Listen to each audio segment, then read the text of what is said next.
Welcome to our session on ministering to children with special needs. This is a very, very special opportunity for myself, one that I've actually never had before in my lifetime, because I am going to introduce to you one of my personal heroes, and she is my sister. And here she is. You might not know that by her last name, but she's married to a very cool guy who is my brother-in-law. And Emily King. Emily King is my sister, formerly Emily Stout. And so she's my little sister, just so you know. I'm sure you could tell that. And Emily is the director of the Children with Special Needs Ministry at Bible Center Church in Charleston, West Virginia. And she is also, and she can correct me if I'm wrong, I'm just going to call her, I don't know if it's assistant principal, is that right? Okay, assistant principal of a Christian school, of the Bible Center Christian School, and they are going through some crazy things right now, as you can imagine, with COVID. My poor sister this week has been, they were open and then they were shut, and they're hoping to get open again, and they're trying to do distance learning, and so she's handling all of that along with the special needs ministry for Bible Center Church, a very large church there in Charleston, West Virginia. And that's my friend Rich, who was just there with us. So thanks, Rich. And so here we're going to go. Emily, I'm going to spotlight your video, and we are going to enjoy. I'm going to remove myself here, and hopefully you can see Emily very well. And Emily, I'm going to ask you to unmute, and there we go. I already got you. And so it's good to have you here, Emily. How are you doing? I'm doing well, thank you. It's good to be here. I'm excited. Well, we're really excited to have you, and so thank you for taking the time. And so please go ahead and share with us, some of the things that we need to know. We've got folks here that are probably in our Olympian ministry, possibly. Maybe some of them are in our student ministries. And once again, for those that are with us, please feel free to add any questions that you might have to the chat box. And as we have time at the end, we'll grab those. So Emily, take it away. All right. Yeah, so this is ministering to children with special needs. Chris mentioned a little bit about who I am, and basically I am married to a pastor. So I've been a pastor's wife for over 20 years, or just about 20 years. And we have 3 little girls. They're not so little anymore. They are 16, 14, and 10. And like you said, I currently serve at Bible Center Church as the director of the special needs ministry. And then I am also the assistant principal at our K-8 school. And yes, that's why I look like I haven't slept in 3 weeks, because I haven't. Education right now in a pandemic is definitely a interesting time. But how I got involved in special needs ministry is a little different than most. I think it surprises a lot of people. Basically, 8 years ago, my husband took a job in Westlake Village, California. And when we got there, I was very disconnected from the church. We had moved from a little town in Ohio, and Los Angeles, California is a very different environment. And he was trying to be helpful, and he volunteered me to help in the special needs ministry. And I had never been involved in special needs in any way, shape, or form in my life, and I was terrified. And I had 0 experience. I had 0 formal training. And I remember spending the first several weeks just standing in the corner watching. I was paralyzed with fear because I was sure that no matter what I did, I was going to mess it up. And the director at the time was extremely patient with me. She loved on me, and she walked me through the process. And eventually, in less than a year, actually, I was working for the director as her assistant, and I fell in love with the ministry. I fell in love with the families and the kids. And then my husband decided to take a job here in Charleston, West Virginia.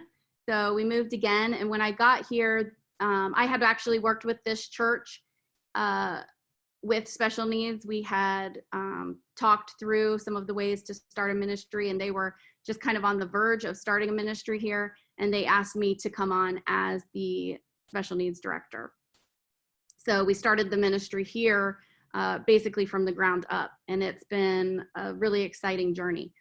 So anyway, I say all that to say that I have felt inadequate and underqualified every step of this journey, but I have definitely learned that starting a special needs ministry in a church, or bringing kids that are affected by disability into your ministry, requires absolutely nothing except the willingness to do it and an open heart to learn and to love.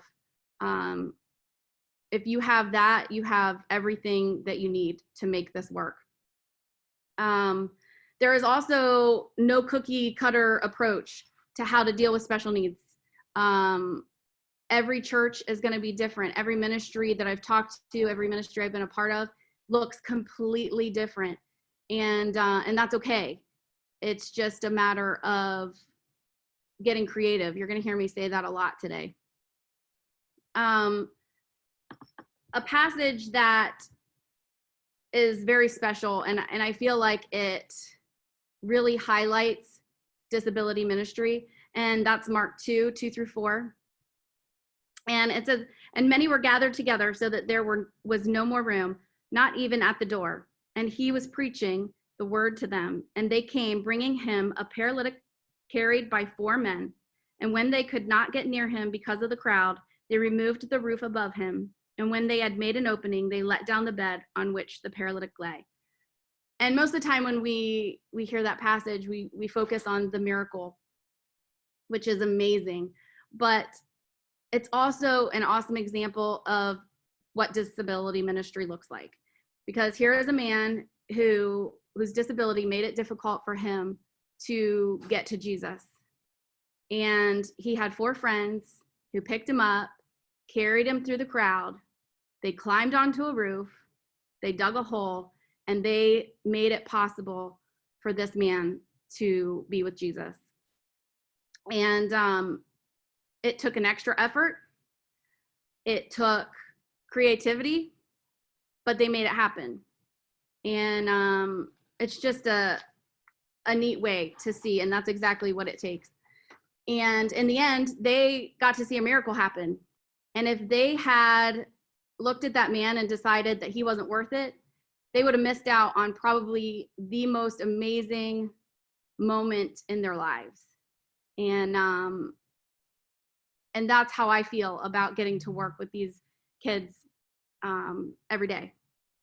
And it's interesting because this is the one ministry that I've been a part of that I have never had an issue getting volunteers, because all it takes is getting somebody to serve one time, and every time without fail, they fall in love with these little kiddos, and they can't wait to be back. So it's just a really, really special ministry to be a part of. So what do our students with special needs want us to know? When Chris approached me about speaking today, I decided I would contact my parents, because I always defer to the experts. I am not an expert, but these parents, they are the experts. And so never be afraid to ask the parents. They want to share, they want to help. So out of curiosity, I started some conversations with them, and I've had conversations with them several times over the years. And the thing is, the statistics and the stories that they share are shocking. I never stop being surprised at how they have been treated by churches, by believers, by people who love Jesus.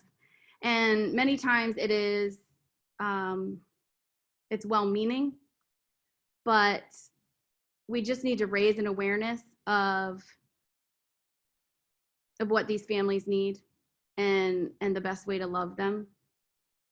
So when you talk to many special needs families, many are unchurched, or they tried to go to church and they left church because they were either feeling extremely excluded. They were told that the church wasn't equipped to care for them.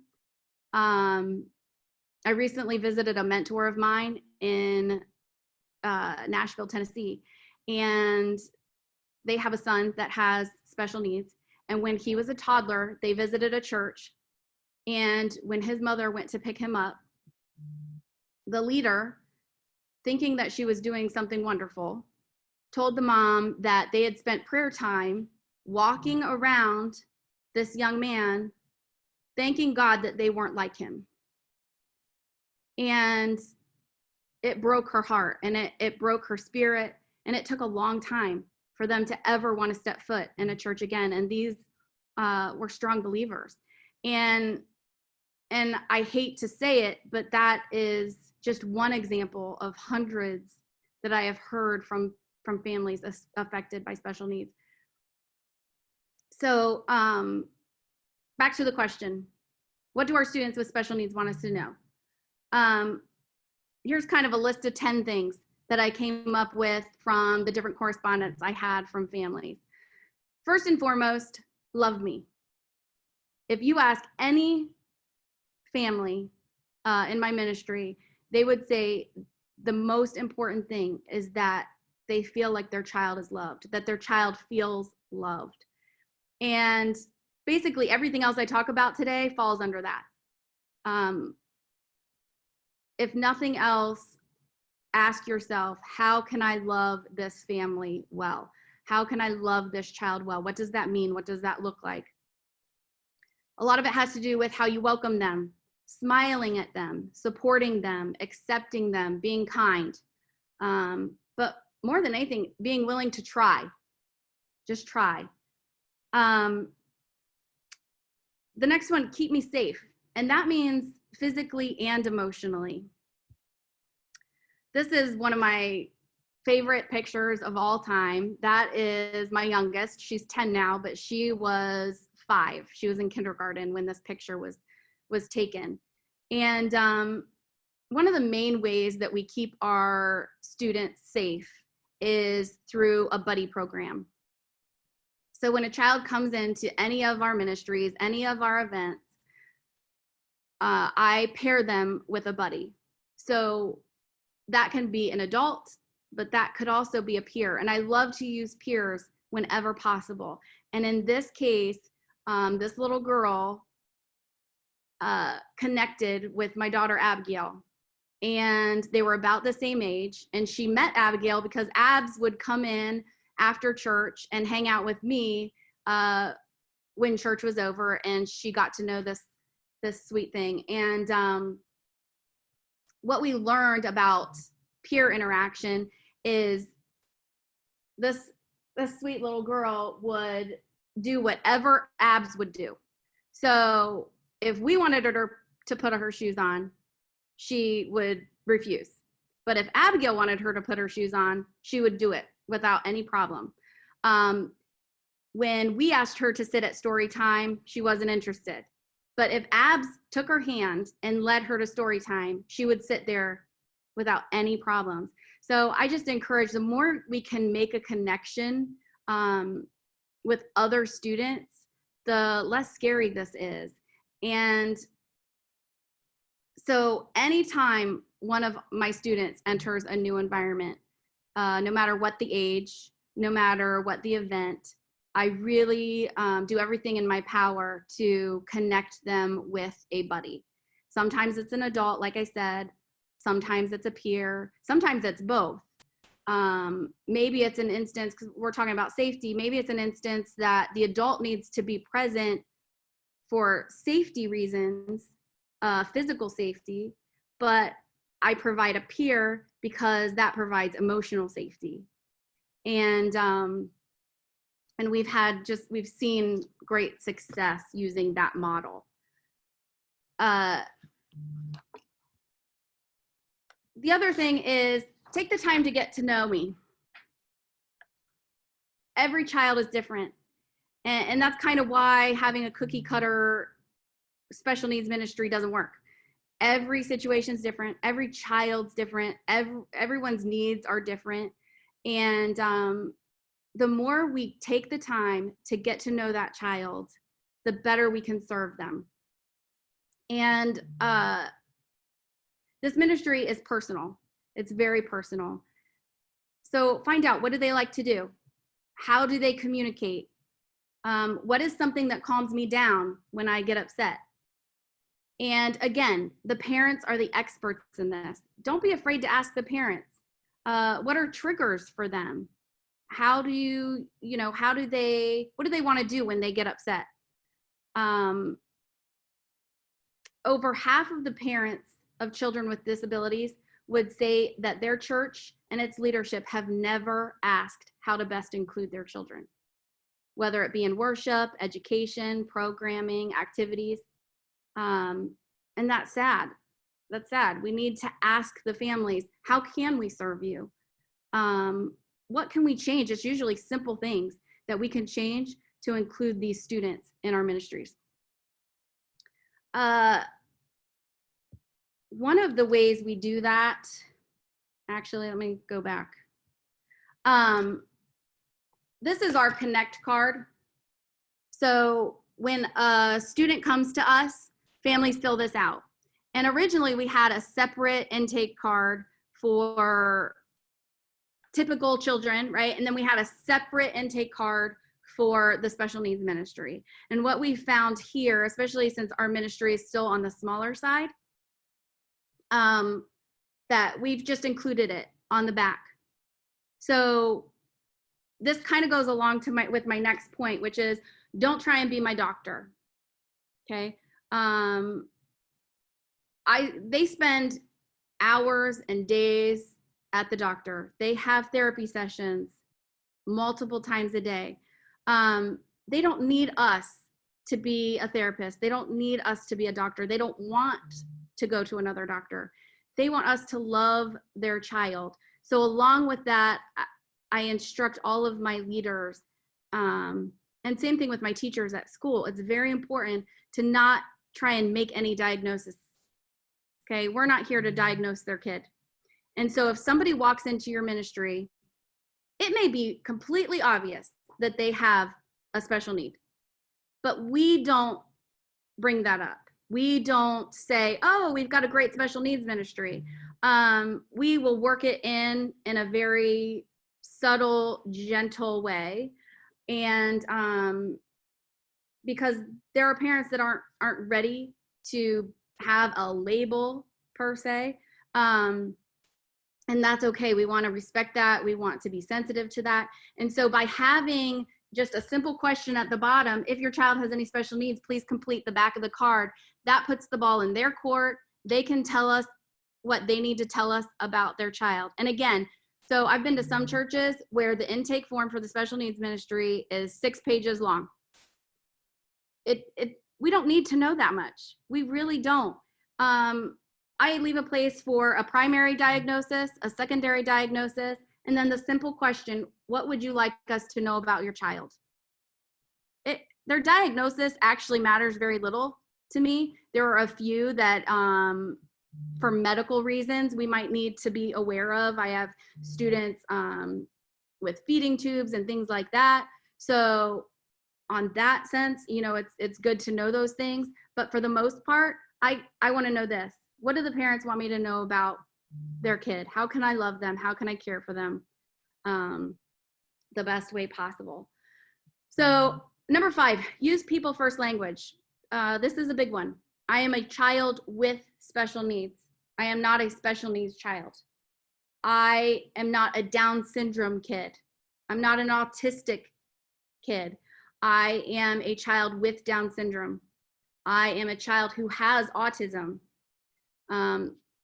That's really important. And I was actually very surprised here in West Virginia, the words that are still being used in everyday language. So just training your staff, being aware, especially other kids, people in your community, in your congregation, just helping them be aware. of things that shouldn't be said because they're not kind. Even though most of the time when people say those things, they don't mean it. They don't mean it badly, but that's how it feels to these families. They want their children to be recognized as children, not recognized by their diagnosis. Number 6, talk to me, not about me. This is a hard one to get used to at first. Sometimes it feels awkward because I will have kids come into me and I know they cannot talk. They might not be able to hear, but every time I will still get down on their level and I will address them. So I will look them in the eye and ask what their name is. And their parents will tell me, they will help make, give me the answer. I'll ask them how old they are. And then I'll stay with them while the parents and I have a conversation, but we have it with the child. We don't have it about the child over them. Because the other thing, a person's expressive language does not determine his receptive language. So you never want to assume what that child understands. Just because they can't communicate, just because they can't speak to me the way I would speak to them, does not mean that they don't understand everything coming out of your mouth. So always treat these individuals with the love and respect of speaking to them and treating them just like you would treat anybody else who walked into the room. So the next one is include me. Let me participate. So sometimes that requires a little creativity. This is a picture of my sweet friend, Bo, and I just took that last week, and I was so proud of my daughter, Alana. So she's my middle child. So all of my kids have gotten into buddying, and I love it. I haven't forced it. What has actually happened is from them just being in my room at times, they have met and fallen in love with some of my little people. And then they kind of stake claim on them, and it's amazing. So whenever Bo is in the church building, I contact Alana, and she is the first one down here. She has the right of first refusal to be his host for the day.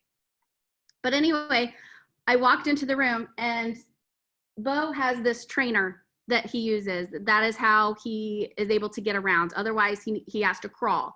But this lets him run at top speeds anywhere he wants to go. But it's bulky, it's wide, it goes way in front of him. Well, this is a little toy that we have in the room where you put a ball in and it rolls down or rolls out of an area. And we had tried putting it on the floor, we tried putting it on a shelf, we tried putting it multiple places, but he could never get his trainer all the way to the toy. And so he couldn't reach to put the ball in well. And the other day, I came in and Alana had moved these buckets from under the bench so that he could fit his trainer under the bench and be able to reach the toy for the first time.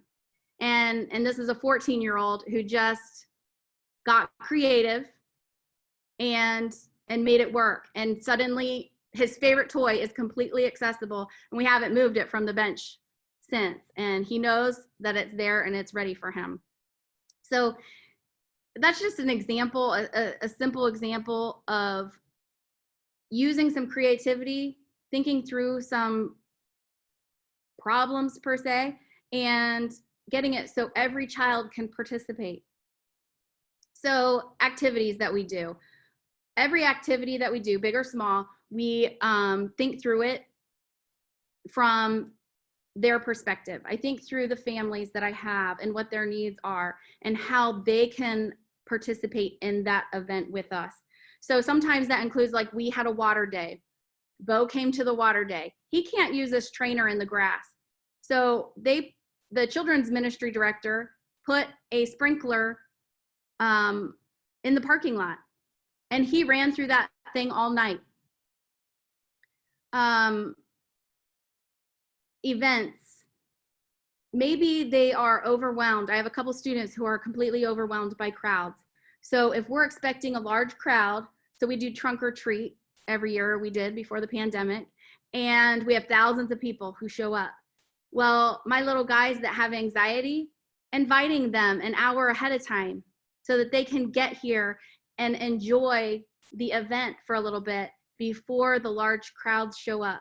That speaks wonders to families, and it's easy to do. We did an Easter egg hunt last year.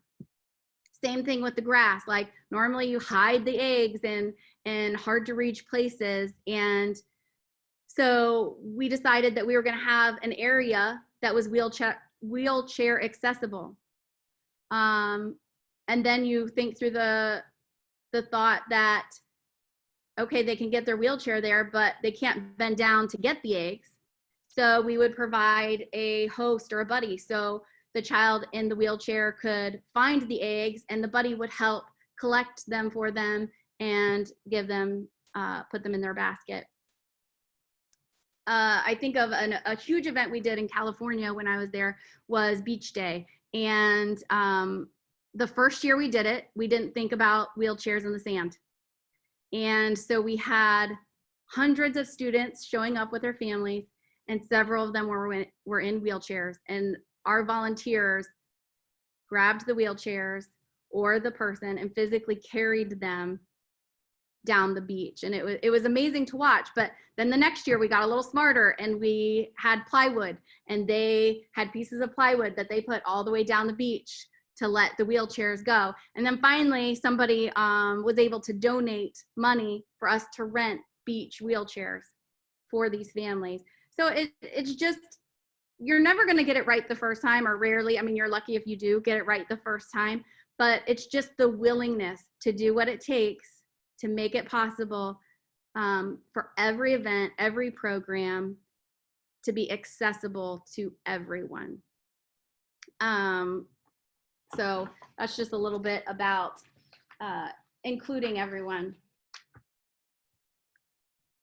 The next one is be patient. This is a picture of my sweet friend, Lily. She does not always enjoy music time. She doesn't always enjoy story time. But it's important to be patient with all of the kids. And routines are important. They can take time to make happen. So we never force things. Ideally, yes, I want them all to go to music. Ideally, I want them all to go to story time. But if I force the issue, I'm going to make it a bigger deal, and they're not going to want to come back. So we just show a lot of patience. If you're not feeling music today, maybe we sit on the outside of music and wait for it to end. If a game is too frustrating, maybe we won't participate, but I'll bring them to the side, and rather than just watch, we'll start a little game of our own. If I can't sit still, that's a popular one. Some of my kids, I'll have a basket of something, whether they're fidgets or little squeeze balls or some sort of toy for them to play with. And we just sit in the back, so that we're not distracting the entire group, and they have something to do with their hands during story time. And also, it's important to not just be patient with them. You need to be patient with yourself, because every day is different. Even the kids that I know the most, things change. They might have a bad day. So I have to be patient with myself, and I tell the same thing to all of my leaders. Be patient, give yourself grace. So you can always get it right the next time. All these families are asking for is that you give it a try and you do your best. The next one is avoid negativity, okay? Stay positive. Most of these families, they have their kids in school or with therapists, and more times than not, they get negative reports. They are constantly told what their kids can't do, what their kids failed at, the meltdowns that their kids had on their teacher, or the way they disobeyed or didn't follow directions. So coming to church my goal is for it to be a safe place. I want these families to feel loved. I don't need to tell these parents that their kid didn't want to put their shoes on when I asked them to. I'm patient with them. Eventually we get their shoes on, but the parent doesn't need to hear that. So unless it is a major issue, something that might have caused danger to someone else or to themselves, for sure my volunteers won't bring that up. If it's something that needs to be addressed, I will address it with the families later in a private setting. But as often as possible, I encourage my leaders and volunteers to be positive. Tell these parents all the great things that their kids did. Maybe they, cried all the way to music, but when they got there, they sang a phrase. I love being able to share with parents breakthroughs that have happened during the day. So staying positive is huge, because being negative is the fastest way to chase these families out of church. They don't need any more added stress or pressure. So it's best if we aren't that for them. The last one, expect the unexpected. Basically, this is a ministry that involves, like I said, creativity, but also flexibility. Nothing is ever the same, ever. And so staying on your toes, being able to think in the moment.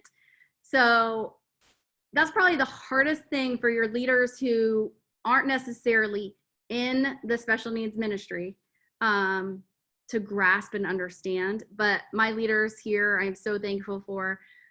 This is a volunteer teacher who only comes into the classroom about once a month. And so she isn't used to seeing my kids on a regular basis. And this is my sweet friend, Owen, which I'm going to talk about a little more later. But he just decided he was going to walk up to the front and sit with her. And she didn't skip a beat. She just kept talking. And when he would say something, she might, start talking with him about the story, sharing the story with him. He does the same thing with music. He absolutely loves to be up front during music time, and we play music on the screen, and the kids dance and play. And so he's figured out that if he goes to our ministry director, she will let him push the next button at the end of the song. And so he knows that his job is to start the music and keep it going. And it's been fun to watch each of the leaders just kind of develop this relationship. It's hard. It's very hard for teachers to get used to that unexpected interaction. But again, I just encourage them, don't panic, don't freak out. It's not the end of the world. And if they have a buddy, that's another opportunity for the buddy to kind of help redirect. And if it's a real distraction, then we take them someplace else. So we've talked a lot about barriers. Probably the hardest thing about special needs ministry is the barriers that parents run into. So what does it mean? What does removing barriers look like so that our friends with disabilities can fully belong? And I took this from a great series, the Irresistible Church series. They're just little tiny books put out by Johnny and Friends. And this is one of them, Pathways to Belonging.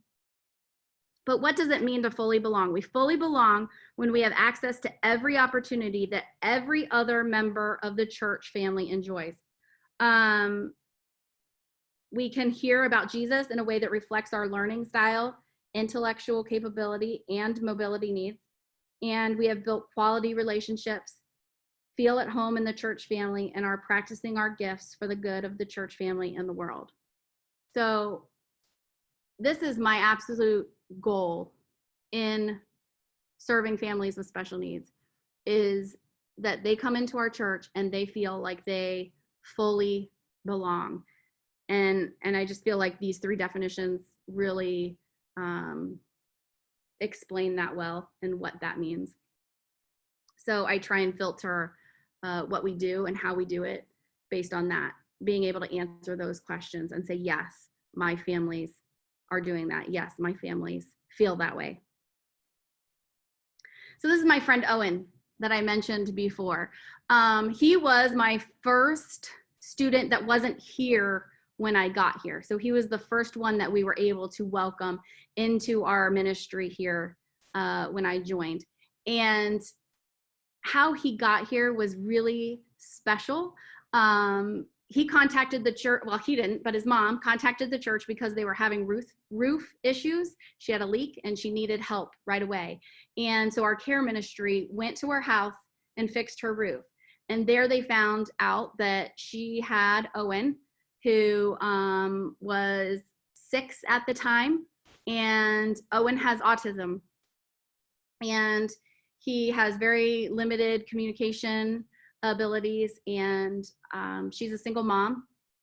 And so our care ministry knew we had a special needs ministry, and they invited Lynn and Owen to church.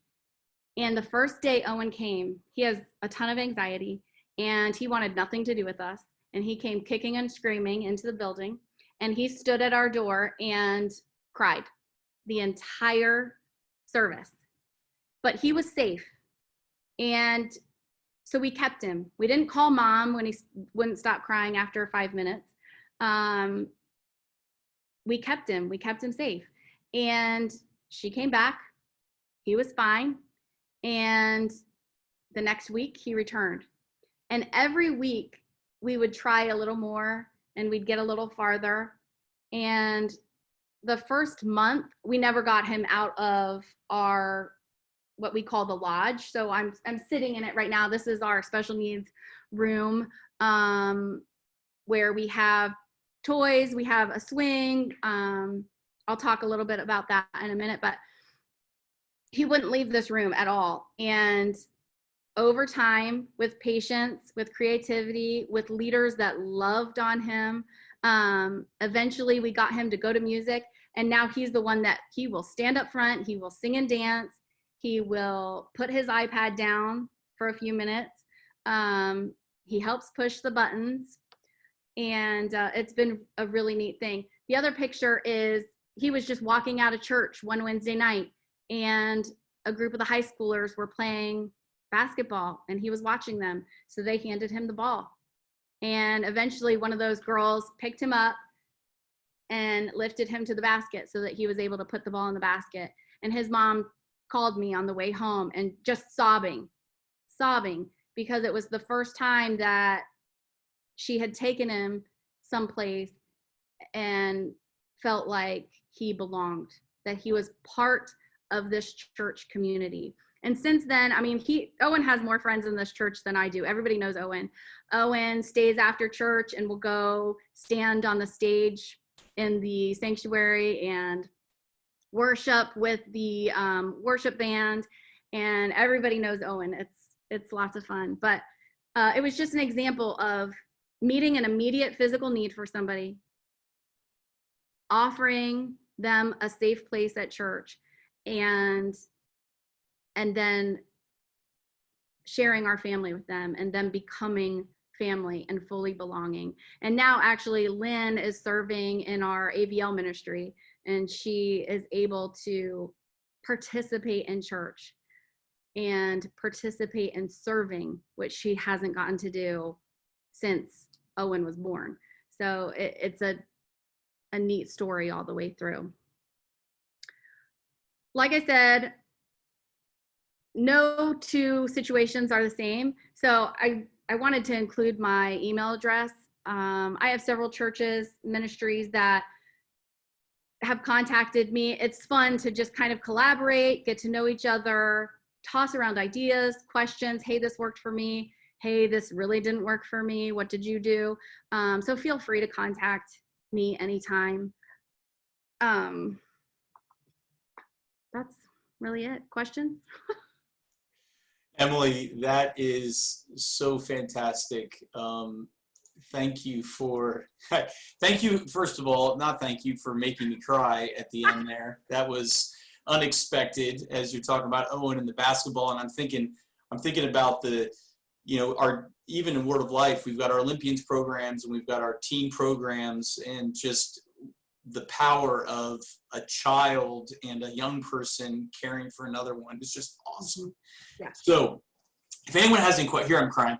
If anyone has a question, please put it in the chat if you can.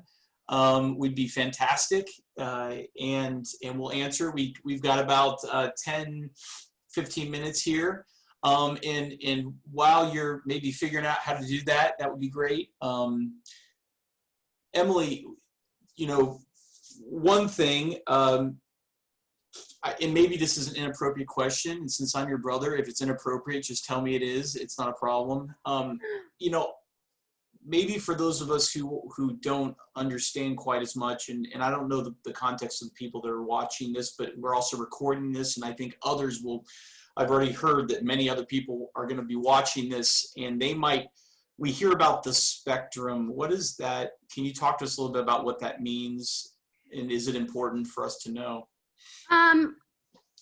The spectrum mostly refers to the autism community. And basically it's where students fall on the spectrum. You'll hear that a lot. Yeah. If you ask some people, they'll say everyone's on the spectrum. Everyone, somewhere. And it refers to the level of support needed. So you'll have some students that require very little support, and you'll have other students that require full support. And so that's kind of what the spectrum is. Honestly, in church ministry, it doesn't matter to me. It's not, it doesn't play into anything except that how a child communicates once you get to know them. Like with Owen, he uses very, very few words. And most of the time you think he's not paying attention to anything you say. He actually is totally and completely in love with our Father. Yes. Our dad is his favorite person in the whole world. And it's funny because Dad will come in and serve on Sundays, and Dad's like, he doesn't pay attention to me, because he really doesn't. Owen, you know, pretty much ignores him, but then Dad's the only one he'll talk about for the rest of the week. So even when it feels like you're not making an impact, the impact is huge. And so really it's less about the diagnosis and the official, you know, medical speak. That's definitely not my world. It's not my expertise. Sure. But I always want to learn enough about the child that I am able to serve them well. Great. We have a question from, excuse me if I mispronounce your name, Tashina, I think it might be. And she says, when starting a special needs ministry, what are basic items or equipment you would recommend for the kids? Great question. Okay. Yeah, that's an awesome question. So when I first came here, we had nothing. We had no room, we had no space, we had no equipment, nothing. So we started with, I had one little boy who has Down syndrome, and he was in our children's ministry at the time. So we started with just a little basket, and I got just a variety of little fidgets. He loved the little, I should grab one, little squishy balls that have like strings attached to them. I don't and he loved to play with those. There was a caterpillar, that basket up there, I think. Anything with textures, he loved it. And so I just took, similar to this. So I just made a basket that could be taken with his buddy to class, and it had all kinds of things in it. So like these little things, like just squishy toys. He loves to swing things around. Bendy men, this is what I mean by like fidgets. Things that light up. So I would just probably not things that make noise, right? I actually don't have anything that makes noise.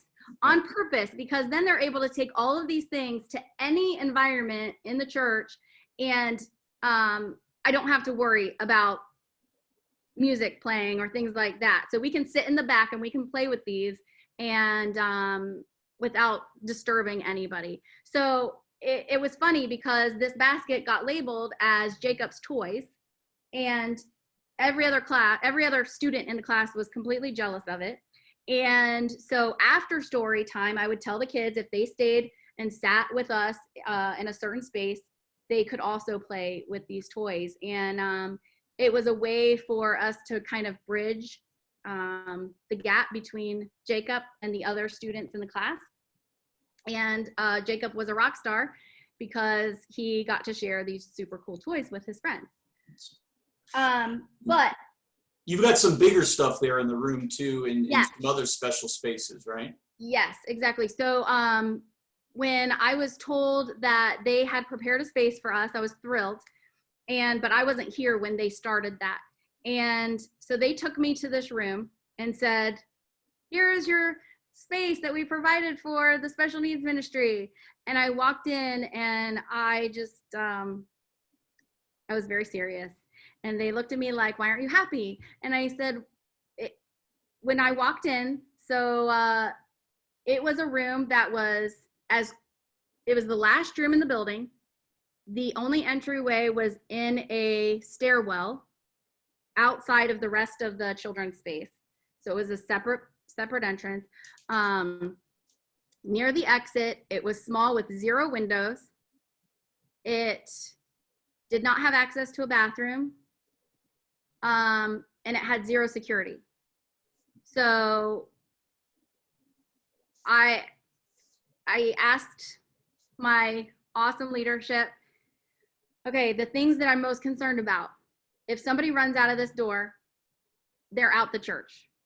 Like, there is no buffer. It is incredibly unwelcoming because you are entering from it like a lone area. It is not part of the rest of our church at all. And they were so gracious, and we sat around a room and we collaborated and brainstormed. And next thing I know, the children's ministry director at the time said, you know what? We have a nursery. We have 2 nurseries. We have 0 to 6 months and then up to 12 months.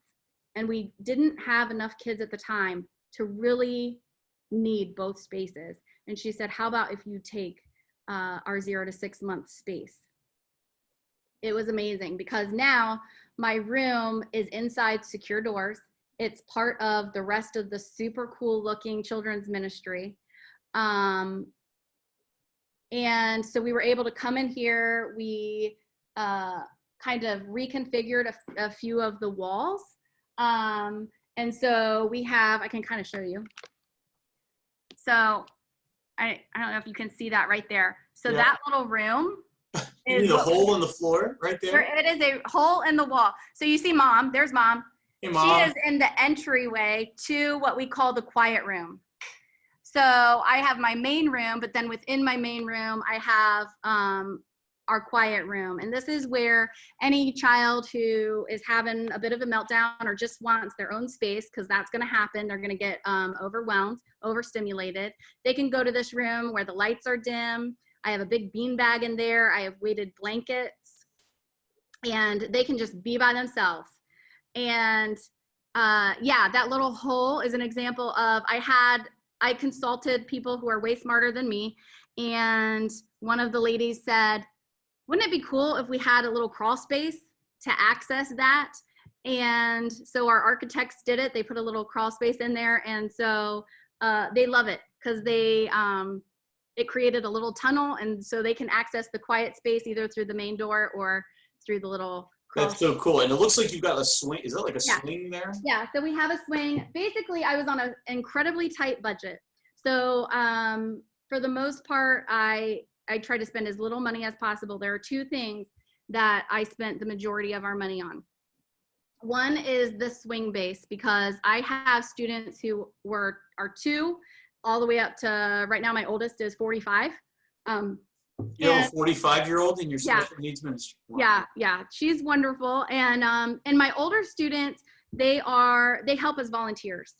So like your teenagers, you have any teenagers? I mostly I have early 20s. Okay. I have early 20s, and he's one of my rock star volunteers that comes in, and I'll tell you what, he can communicate with my youngers way better than So this is any a of the early 20s with special needs that's helping you as a volunteer Yes. with the younger ones. Yes, That's so cool. it is. It's amazing. And so I wanted it to hold a significant amount of weight. So that was my goal with the swing. I just wanted the swing itself is actually cheap. I got it at Costco, but the swing base is probably the most expensive thing in my room because I wanted it to be able to hold over 300 pounds. The second thing that was incredibly important to me, working in California, one of the biggest complaints we had, because we had files on well over 200 children that would come and go in that ministry. And we had a lot of older students who required changing tables, and we had no place for these parents to change their adult children. And so they would have to take them to the car and change them in the trunk or lay them on the bathroom floor. And this is, the majority of churches are in that situation. And so this was an example of what are the most important things to me? How can we tell these families that we love them? How can we show them that we welcome them and value them in our environment? And so you can see maybe against that wall, that is our adult changing table. And I have a hospital curtain that can be closed, and so it's a totally private area. I also have a separate bathroom in here, which I'm lucky to have. But hey, Emily, wonders. Yeah, that's amazing. I want to make sure I get to this last question here. Yeah. We're running out of time, and before I get to this question, we'll end with this question. I just, a couple takeaways from you, because I know we might have some people that are, maybe they're in teen ministry, but then a student shows up, a teenager that they say, oh, this might be a student with special needs. Mm-hmm. A couple things that seem to me the biggest, if I could sum everything you said up into two things, one of them is the buddy thing just seems to be super important, right? Get a buddy, a teenager, a go-to teenager or a go-to child, an older child in your program, and pair them up with this person to meet those needs and just to be with them, because they listen more to someone of their own age than they'll listen to the adults. Exactly. And then the second thing is treat them with respect. It seems like in every way, shape, or form, not talking above them, talking to them, all of those, the people first language, etc. And I want you, after this thing, I want you to give us, if there's any place that they could go for other resources. I know you mentioned Johnny and Friends. Yeah. Johnny and Friends has a tremendous amount. Is there anything else real quick? Any other place you would say, or is that maybe the go-to place? That's really the go-to place right now. I mean, most, there are some Facebook groups, things like that. Most people involved in special needs ministry will totally answer questions. So reach out, go check out church websites, things like that. Yeah. But Johnny and Friends, they have a fantastic set of resources. Okay, this last question. How do you staff the quiet room? We're looking into creating one, but it would be separate from all the other classrooms. I'm just wondering how you keep them and the volunteers safe while also giving them space. Yes, so with mine has an open door, so we can see in there at all times. So